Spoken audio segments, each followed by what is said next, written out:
So now the probability of selecting 2 red cards. So pack of కార్డ్స్లోంచి మనం 2 red కార్డ్స్ని select చేసుకోవాలి. అస్సలు ఇలాంటి ప్రాబ్లమ్స్ కాంప్లికేట్ చేసుకోవద్దు. డైరెక్ట్గా మనం వేసేస్తే చాలా ఈజీగా అయిపోతుంది. చూడండి, మనకి రెడ్ కార్డ్స్ 2 కలర్స్ ఉంటాయి, రెడ్ అండ్ బ్లాక్ ఉంటాయి కదా. సో 2 కలర్స్లో రెడ్ వచ్చేసరికి మనకి 26 ఉంటాయి. దానిలో నుంచి ఎన్ని కార్డ్స్ కావాలి? నాకు 2 కార్డ్స్ కావాలి. ఓకే, సో మొత్తం అంతా మనకి పాపులేషన్ అంతా ఎన్ని కార్డ్స్ ఉంటాయి? 52 కార్డ్స్ ఉంటాయి. దానిలో నుంచి కూడా మనం ఎన్ని డ్రా చేయాలి? 2 డ్రా చేయాలి. సో నా 26C2 by 52C2. సో నేను మీకు ఇందాక కూడా చెప్పాను ఒక వీడియోలో, చాలా సింపుల్గా వేసేసుకుందాం ఇది అని.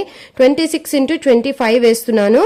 సో ఎందుకంటే 26 - 2 మళ్ళీ ఒకసారి చెప్తున్నాను, 24 ఫ్యాక్టోరియల్. సో ఇక్కడ 24 ఫ్యాక్టోరియల్, ఆ 24 ఫ్యాక్టోరియల్ మనకి క్యాన్సిల్ అయిపోతుంది. సో రిమైనింగ్ మనకి ఇక్కడ 2.